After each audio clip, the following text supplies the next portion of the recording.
Welcome to my class. ఈ వీడియోలో chemical రియాక్షన్స్ని ఏ విధంగా బ్యాలెన్స్ చేయాలో తెలుసుకుందాము. ఈ రియాక్షన్స్ని ఎందుకు బ్యాలెన్స్ చేయాలనేది తెలుసుకోవడానికి law of conservation of mass గురించి తెలుసుకోవాలి.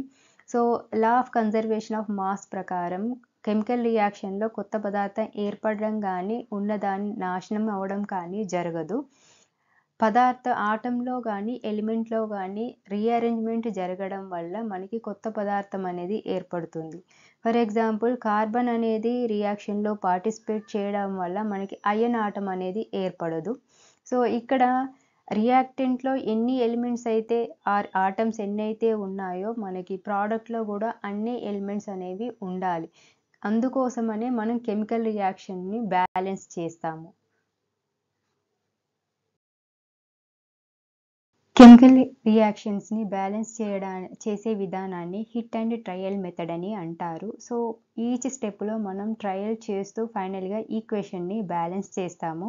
ఇక్కడ 2 డెఫినేషన్స్ తెలుసుకోవాలి. First one is subscript, second one coefficient. Subscript అనేది మనకి నెంబర్ ఆఫ్ ఆటమ్స్ లేదా ఎలిమెంట్స్ అనేవి ఆ సబ్స్టెన్స్లో ఎన్ని ఉన్నాయనేది తెలుపుతుంది.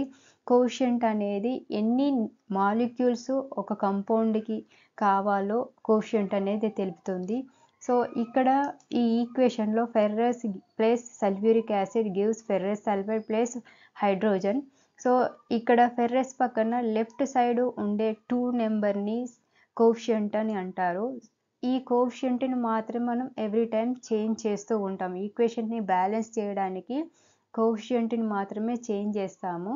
ఇక్కడ నెక్స్ట్ సల్ఫ్యూరిక్ యాసిడ్. ఈ సల్ఫ్యూరిక్ యాసిడ్లో H2SO4, ఈ 2 మరియు SO4 అనేది సబ్స్క్రిప్ట్. సో ఈ సబ్స్క్రిప్ట్ అనేది ఎప్పుడు కానీ ఈక్వేషన్ని బ్యాలెన్స్ చేసేటప్పుడు మార్చొద్దు. ఎందుకంటే ఇవి ఒక సల్ఫ్యూరిక్ యాసిడ్లో ఎన్ని హైడ్రోజన్ ఆటమ్స్ ఎన్ని సల్ఫేట్ ఆటమ్స్ అనేవి రియాక్షన్లో పార్టిసిపేట్ చేస్తున్నాయి అనేది మనకు తెలుపుతుంది. కానీ ఈ పక్కన ఉండే కోఎఫిషియంట్ అనేది ఎన్ని టోటల్ సల్ఫ్యూరిక్ యాసిడ్ కంపౌండ్స్ అనేవి మనకి కావాలి అనేది ఈ రియాక్షన్ని బ్యాలెన్స్ చేసినప్పుడు ఇక్కడ మనం మార్పు చేస్తూ ఉంటాము. సో ఎవ్రీ టైం మనం కోఎఫిషియంట్ని మాత్రమే మార్చాలి, సబ్స్క్రిప్ట్ని మార్చొద్దు. సబ్స్క్రిప్ట్ అని అంటే ఎక్కడైతే ఆటమ్స్ కింద డౌన్లో రాసి ఉంటాయో వాటిని సబ్స్క్రిప్ట్ అని అంటారు. కెమికల్ ఈక్వేషన్ని బ్యాలెన్స్ చేసే ఫస్ట్ స్టెప్లో ఇచ్చిన అన్బ్యాలెన్స్డ్ ఈక్వేషన్లో ప్రతి ఫార్ములాకి ఒక బాక్స్ని డ్రా చేయాలి. ఎగ్జాంపుల్ ఫెర్రస్ అనేది నీటితో రియాక్షన్ జరగడం వల్ల అయన్ ఆక్సైడ్ ప్లస్ H2 అనేది ఏర్పడింది. సెకండ్ స్టెప్లో ఒక ఎలిమెంట్లో ఎన్ని ఆటమ్స్ అనేవి మనకి రియాక్టెంట్ సైడ్ మరియు ప్రోడక్ట్ సైడ్ ఎన్ని ఆటమ్స్ ఉన్నాయి అనేది చూడాలి. సో ఇక్కడ ఈ ఈక్వేషన్లో ఫెర్రస్ ఒకటి, తర్వాత హైడ్రోజన్, ఆక్సిజన్ అనేవి 3 ఆటమ్స్ అనేవి ఉన్నాయి. ఈ 3 ఆటమ్స్ రియాక్టెంట్లో ఎన్ని ఉన్నాయి, ప్రోడక్ట్లో ఎన్ని ఆటమ్స్ ఉన్నాయి అనేది మనం లెక్క చేయాలి. సో ఫస్ట్ ఫెర్రస్ మనకి రియాక్టెంట్లో చూసినట్లయితే ఓన్లీ 1 ఉంది. ఇక్కడ ఏ నెంబరు లేదంటే మనం 1 కింద కన్సిడర్ చేస్తాము. సో రియాక్టెంట్లో ఓన్లీ 1 ఉంది. తర్వాత ప్రోడక్ట్లో Fe3 మీన్స్ ఎన్ని అయన్ ఆటమ్స్ ఉన్నట్టు 3 ఆటమ్స్ ఉన్నవి. నెక్స్ట్ హైడ్రోజన్ అనేది రియాక్టెంట్లో H2 ఉంది కాబట్టి 2 ఆటమ్స్ అనేవి ఉన్నాయి. తర్వాత ప్రోడక్ట్లో కూడా 2 ఉన్నాయి. నెక్స్ట్ ఆక్సిజన్ చూడండి, ఆక్సిజన్ రియాక్టెంట్స్లో only H2O, O means only 1 మాత్రమే ఉంది రియాక్టెంట్లో. నెక్స్ట్ ప్రోడక్ట్లో చూసినట్లయితే O4 Fe3O4 ఉంది కాబట్టి 4 ఆక్సిజన్ ఆటమ్స్ అనేవి ఉన్నాయి. సో సెకండ్ స్టెప్లో ఒక ఎలిమెంట్లో ఎన్ని ఆటమ్స్ అనేవి రియాక్టెంట్లు మరియు ప్రోడక్ట్లో ఉన్నాయో వాటిని ఒక బాక్స్ డ్రా చేసి లెక్క పెట్టాలి. ఫస్ట్ కెమికల్ ఈక్వేషన్ని బ్యాలెన్స్ చేసేటప్పుడు ఇదే ఆటంని కౌంట్ చేయాలనేది అందరికీ కన్ఫ్యూజన్ అవుతుంది. సో ఏ ఎలిమెంట్లో అయితే ఏ ఆటమ్స్ అనేవి ఎక్కువ అమౌంట్లో ఉంటాయో దాన్ని ఫస్ట్ బ్యాలెన్స్ చేసినట్లయితే రిమైనింగ్ ఆటమ్స్ని ఈజీగా బ్యాలెన్స్ చేయొచ్చు. ఇక్కడ ఈక్వేషన్లో Fe plus H2 gives Fe3O4 plus H2 ఉంది. సో ఏ ఆటమ్స్ ఎక్కువగా ఉన్నాయి, ఆక్సిజన్ అనేది 4 ఉంది. అది ప్రోడక్ట్ సైజ్‌లో ఆక్సిజన్ అనేది 4 ఉంది కాబట్టి ఫస్ట్ ఆక్సిజన్‌ని బ్యాలెన్స్ చేయండి. ఆక్సిజన్ రియాక్టెంట్‌లో ఆక్సిజన్ ఎన్నున్నాయి? ఓన్లీ 1 మాత్రమే ఉంది. అదే ప్రోడక్ట్‌లో మనకి O4 ఉంది కాబట్టి 4 ఆక్సిజన్ ఆటమ్స్ ఉన్నాయి. దీన్ని బ్యాలెన్స్ చేయడానికి ఈ రియాక్టెంట్ సైడ్‌లో H2O లెఫ్ట్ సైడ్ 4 అనే నెంబర్ ఇస్తాము. ఓన్లీ మీరు ఆక్సిజన్‌ని మాత్రమే బ్యాలెన్స్ చేస్తున్నారు ఫస్ట్. సో, 4 ఉంది కాబట్టి ఈ 4 అనేది హైడ్రోజన్‌కి మరియు ఆక్సిజన్‌కి అప్లై అవుతుంది. 4 ఇంటూ 1 ఈక్వల్స్ 4. సో, ఇక్కడ 4 ఆక్సిజన్ ఆటమ్స్ రియాక్టెంట్ సైడ్ ఉన్నాయి. 4 ఆక్సిజన్ ఆటమ్స్ అనేవి ప్రోడక్ట్ సైడ్ కూడా ఉన్నాయి. సో, ఇక్కడ ఒక ఆక్సిజన్ ఆటమ్ మాత్రమే బ్యాలెన్స్ అయింది. ఫోర్త్ స్టెప్‌లో రిమైనింగ్ ఎలిమెంట్స్ ఏవైతే ఉన్నాయో వాటిని బ్యాలెన్స్ చేయాలి. రిమైనింగ్ మనకి అయాన్, హైడ్రోజన్ ఆటమ్ అనేది ఇంకా బ్యాలెన్స్ చేయలేదు. సో, ఇక్కడ ఓన్లీ హైడ్రోజన్ ఆటమ్‌ని తీసుకోండి. హైడ్రోజన్ ఆటమ్ రియాక్టెంట్ సైడ్ మనకి H2 ఉంది. సో, 2 హైడ్రోజన్ ఆటమ్స్ ఉన్నాయి.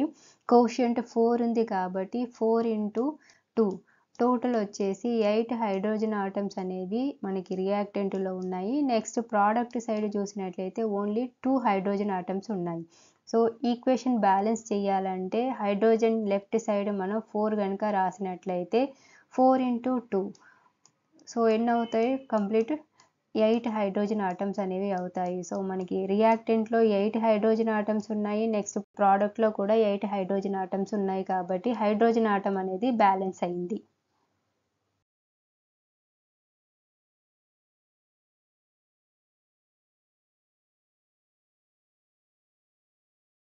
ఫిఫ్త్ స్టెప్‌లో మనకి ఇంకా ఏమైనా ఆటమ్స్ అనేవి బ్యాలెన్స్ కాలేదో వాటిని బ్యాలెన్స్ చేయాలి. లాస్ట్ ఫైనల్‌గా మనకి అయన్ ఆటమ్ ఉంది. ఈ అయన్ ఆటమ్ అనేది రియాక్టెంట్ సైడ్ మనకి ఓన్లీ 1 మాత్రమే ఉంది. Fe ఉంది మీన్స్ Fe మీన్స్ ఇక్కడ ఏ నెంబరు లేదంటే 1 కింద కన్సిడర్ చేస్తాము. నెక్స్ట్ ప్రోడక్ట్‌లో మనకి Fe3 ఉంది. 3 మీన్స్ 3 ఐరన్ ఆటమ్స్ అనేవి ఉన్నాయి. సో, ఈ రెండిటిని బ్యాలెన్స్ చేయాలంటే ఈ ఐరన్ పక్కన ఒక 3 నెంబర్‌ని ఇచ్చినట్లయితే రియాక్టెంట్‌లో 3 ఐరన్ ఆటమ్స్ ఉన్నట్టు, నెక్స్ట్ ప్రోడక్ట్‌లో కూడా 3 ఐరన్ ఆటమ్స్ అనేవి ఉన్నాయి. సో, ఫెర్రస్ అనేది బ్యాలెన్స్ అయ్యింది. ఈ విధంగా మనం ఒక ఈక్వేషన్ ఇచ్చినప్పుడు ఫస్ట్ మనకి ఏదైతే బిగ్గెస్ట్ ఎలిమెంట్ ఉంటుందో ఆ ఎలిమెంట్‌లో ఏ ఆటమ్ అనేది ఎక్కువ మొత్తంలో ఉంటుందో అది రియాక్టెంట్ గానీ, ప్రోడక్ట్ గానీ అది ఫస్ట్ ఐడెంటిఫై చేసి దాన్ని ఫస్ట్ బ్యాలెన్స్ చేసేసి రిమైనింగ్ ఎలిమెంట్స్‌ని బ్యాలెన్స్ చేసినట్లయితే ఈజీగా ఈక్వేషన్‌ని బ్యాలెన్స్ చేయొచ్చు. ఫైనల్‌గా ఒకసారి మళ్ళీ ఈక్వేషన్ బ్యాలెన్స్ అయిందో లేదో ఒక్కొక్క ఎలిమెంట్‌లోని ఆటమ్స్‌ని కౌంట్ చేసుకుంటూ అంటే మనకి రియాక్టెంట్ అండ్ ప్రోడక్ట్ అని నేను చెప్తున్నాను. రియాక్టెంట్ మీన్స్ దాన్ని లెఫ్ట్ హ్యాండ్ సైడ్ అంటారు. ప్రోడక్ట్ అనేది రైట్ హ్యాండ్ సైడ్ అని అంటారు. సో, ఈ left hand side, right hand side ఏవి ఎలిమెంట్స్ ఆటమ్స్ అనేవి అన్నీ ఈక్వల్‌గా బ్యాలెన్స్ అయ్యాయో లేదో చూసుకోవాలి. తర్వాత కొన్ని రియాక్షన్స్‌లో మనకేంటంటే ఫిజికల్ స్టేట్స్‌ని కూడా చూపిస్తూ ఉంటారు. కొన్ని రియాక్షన్స్ కంపల్సరీ అయితే మాత్రమే ఫిజికల్ స్టేట్స్‌ని కూడా మనకి ఆ రియాక్షన్‌ని ఈక్వేషన్‌లో చూపిస్తూ ఉంటారు. ఫర్ ఎగ్జాంపుల్ ఇక్కడ L ఉందంటే అది ఏంటంటే సబ్స్టాన్స్ అనేది లిక్విడ్ స్టేట్‌లో ఉంది, ద్రవ రూపంలో ఉందని. G ఉందంటే సబ్స్టాన్స్ అనేది గ్యాస్ ఫామ్‌లో ఉన్నట్టు. AQ ఉందంటే సబ్స్టాన్స్ అనేది వాటర్‌లో డిజాల్వ్ అవుతుందని చెప్పొచ్చు. ఇక్కడ కొన్ని ఎగ్జాంపుల్ చూడండి. మెగ్నీషియం అనేది సాలిడ్ రూపంలో ఉండి, క్లోరిన్ గ్యాస్ రూపంలో ఉండి ఈ 2 రియాక్షన్‌లో పార్టిసిపేట్ చేయడం వల్ల మెగ్నీషియం క్లోరైడ్ అనేది సాలిడ్ ఫామ్ అనేది ఏర్పడింది. నెక్స్ట్ కార్బన్ అనేది సాలిడ్ ఫామ్‌లో ఉంది. S అంటే సాలిడ్. ఆక్సిజన్ అనేది గ్యాస్ ఫామ్‌లో ఉంది. ఈ 2 రియాక్షన్‌లో పాల్గొనడం వల్ల మనకి కార్బన్ డయాక్సైడ్ మరియు ఎనర్జీ అనేది రిలీజ్ అయింది. సో, ఇది గ్యాస్ ఫామ్. ఇక్కడ ట్రయాంగిల్ అనే సింబల్ అనేది ఇది హీట్‌ని ఇండికేట్ చేస్తది. అంటే అక్కడ హీట్ అనేది ఆ రియాక్షన్‌కి హీట్ అనేది అప్లై చేయడం వల్ల మనకి కార్బన్ డయాక్సైడ్ అనేది ఏర్పడింది. సో, ఈ విధంగా కొన్ని రియాక్షన్‌లో ఫిజికల్ స్టేట్‌ని చూపిస్తూ ఉంటారు.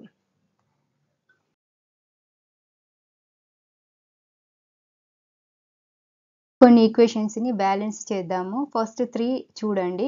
Nitric acid plus calcium hydroxide gives calcium nitrate plus H2O. So first వచ్చేసి ఏ ఆటం అనేది ఎక్కువ ఉందో ఆ ఆటంని ఫస్ట్ బ్యాలెన్స్ చేసేసి రిమైనింగ్ వాటిని తర్వాత చేయాలి. సో ఇక్కడ లెఫ్ట్ హ్యాండ్ సైడ్ని రియాక్టెంట్స్ అంటారు, రైట్ హ్యాండ్ సైడ్ని ప్రోడక్ట్ అని అంటారు. సో లెఫ్ట్ హ్యాండ్ సైడ్లో ఆక్సిజన్, తర్వాత ఆక్సిజన్ అనేది మీకు రైట్ హ్యాండ్ సైడ్లో ఎక్కువగా ఉన్నాయి.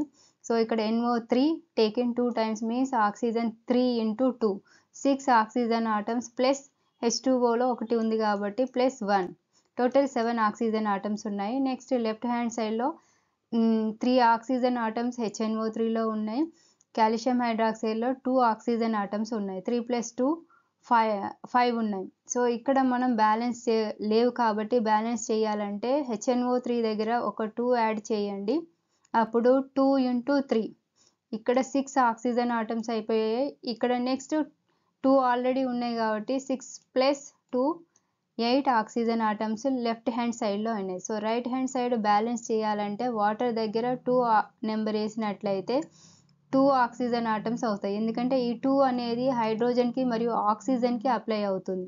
So 6 + 2, so total 8 oxygen atoms అనేవి బ్యాలెన్స్ అయినాయి. నెక్స్ట్ హైడ్రోజన్ చూడండి, ఇక్కడ 2 హైడ్రోజన్స్ ఉన్నాయి left hand side, 2 + 2 4 hydrogen atoms ఉన్నాయి. రైట్ హ్యాండ్ సైడ్లో 2 into 2 water molecule 2 into 2 + 4 hydrogen atoms. So hydrogen atoms balance అయినాయి. నెక్స్ట్ నైట్రోజన్ లెఫ్ట్ హ్యాండ్ సైడ్లో ఒకటి ఉంది HNO3లో, రైట్ హ్యాండ్ సైడ్లో HNO3లో ఒకటి ఉంది. కాల్షియం ఒకటి ఉంది, ఇక్కడ కాల్షియం ఒకటి ఉంది. సో ఈక్వేషన్ అనేది బ్యాలెన్స్ అయిపోయింది. Next sodium hydroxide sulphuric acid, sodium hydroxide + sulphuric acid gives sodium sulphate + H2O.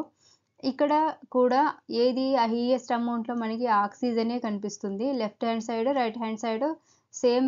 ఇక్కడ 4 రైట్ హ్యాండ్ సైడ్లో 4 ఆక్సిజన్ ఆటమ్స్ సల్ఫేట్లో, ఒక ఆక్సిజన్ ఆటమ్ వాటర్ మాలిక్యూల్లో ఉంది. సో 4 + 1 5 అయింది. ఇక్కడ సల్ఫేట్ లెఫ్ట్ హ్యాండ్ సైడ్లో 4 oxygen atoms sulphuric acid, 1 oxygen atom sodium హైడ్రాక్సైడ్లో ఉంది. 4 + 1 5 ఉన్నాయి. సో ఆక్సిజన్ బ్యాలెన్స్డ్గా ఉంది. నెక్స్ట్ హైడ్రోజన్ చూడండి, ఇక్కడ 2 హైడ్రోజన్స్ ఉన్నాయి రైట్ హ్యాండ్ సైడ్లో. నెక్స్ట్ లెఫ్ట్ హ్యాండ్ సైడ్లో 2 హైడ్రోజన్ ఆటమ్ సల్ఫ్యూరిక్ యాసిడ్లో, ఒక హైడ్రోజన్ ఆటమ్ సోడియం హైడ్రాక్సైడ్లో ఉంది. సో దీన్ని ఇక్కడ 3 hydrogen atom left hand side అయింది. రైట్ హ్యాండ్ సైడ్లో ఓన్లీ 2 హైడ్రోజన్ ఆటమ్సే ఉన్నాయి. సో ఇక్కడ హైడ్రోజన్ ఆటమ్స్ని బ్యాలెన్స్ చేయడానికి సోడియం హైడ్రాక్సైడ్ పక్కన ఒక 2 యాడ్ చేసామనుకోండి, 2 హైడ్రోజన్ ఆటమ్స్ సోడియం 2 + 2 4 అయింది. Left hand side 4 hydrogen atoms అయినాయి. రైట్ హ్యాండ్ సైడ్లో కూడా వాటర్ మాలిక్యూల్ దగ్గర కనుక 2 యాడ్ చేసామనుకోండి, 2 into 2 + 4 హైడ్రోజన్ ఆటమ్స్ అయినాయి. సో హైడ్రోజన్ ఆటమ్స్ బ్యాలెన్స్ అయ్యాయి. నెక్స్ట్ సోడియం కూడా బ్యాలెన్స్ అయింది. 2 సోడియం ఆటమ్స్ లెఫ్ట్ హ్యాండ్ సైడ్లో ఉన్నాయి, 2 సోడియం ఆటమ్స్ రైట్ హ్యాండ్ సైడ్లో ఉన్నాయి. సల్ఫర్ లెఫ్ట్ హ్యాండ్ సైడ్లో ఒకటి ఉంది, రైట్ హ్యాండ్ సైడ్లో సల్ఫర్ ఒకటి ఉంది. సో ఇది బ్యాలెన్స్ అయిపోయింది. Next sodium chloride + silver nitrate gives silver chloride + sodium nitrate. So ఇక్కడ మనం ఫస్ట్ ఆక్సిజనే తీసుకోండి, ఎందుకంటే ఆక్సిజన్ ఎక్కువ అమౌంట్లో ఉంది. రైట్ హ్యాండ్ సైడ్లో 3 ఆక్సిజన్ ఆటమ్స్ ఉన్నాయి, లెఫ్ట్ హ్యాండ్ సైడ్లో 3 ఆక్సిజన్ ఆటమ్స్ ఉన్నాయి బ్యాలెన్స్డ్గానే. సిల్వర్ రైట్ హ్యాండ్ సైడ్లో ఒకటి ఉంది, లెఫ్ట్ హ్యాండ్ సైడ్లో ఒకటి ఉంది balanced. Next sodium left hand సైడ్లో ఒకటి ఉంది, రైట్ హ్యాండ్ సైడ్లో ఒకటి ఉంది బ్యాలెన్స్. క్లోరిన్ ఒకటి ఉంది left hand side, right hand సైడ్లో కూడా క్లోరిన్ ఒకటి ఉంది. సో ఈ ఈక్వేషన్ అనేది బ్యాలెన్స్డ్గా ఉంది. సో ఈ విధంగా మనం ఈక్వేషన్స్ని బ్యాలెన్స్ చేయొచ్చు. మీకు ఎప్పుడు కానీ ఏ ఆటమ్స్ అనేవి ఎక్కువగా ఉంటాయో దాన్ని ఫస్ట్ బ్యాలెన్స్ చేసి రిమైనింగ్ వాటిని బ్యాలెన్స్ చేయాలి, అప్పుడే మీకు ఈజీగా అవుతుంది. సో రిమైనింగ్ ఈక్వేషన్స్ని వాటి యొక్క ఆన్సర్స్ని కూడా చూడండి. ఇంకా మీకు ఏమైనా డౌట్స్ కానీ ఉంటే కామెంట్లో రాయండి. Please like, share and subscribe my channel. And మీకు ఇంకా రెగ్యులర్ అప్డేట్స్ కావాలంటే సబ్స్క్రైబ్ చేసుకున్నట్లయితే రెగ్యులర్ అప్డేట్స్ అనేవి వస్తూ ఉంటాయి.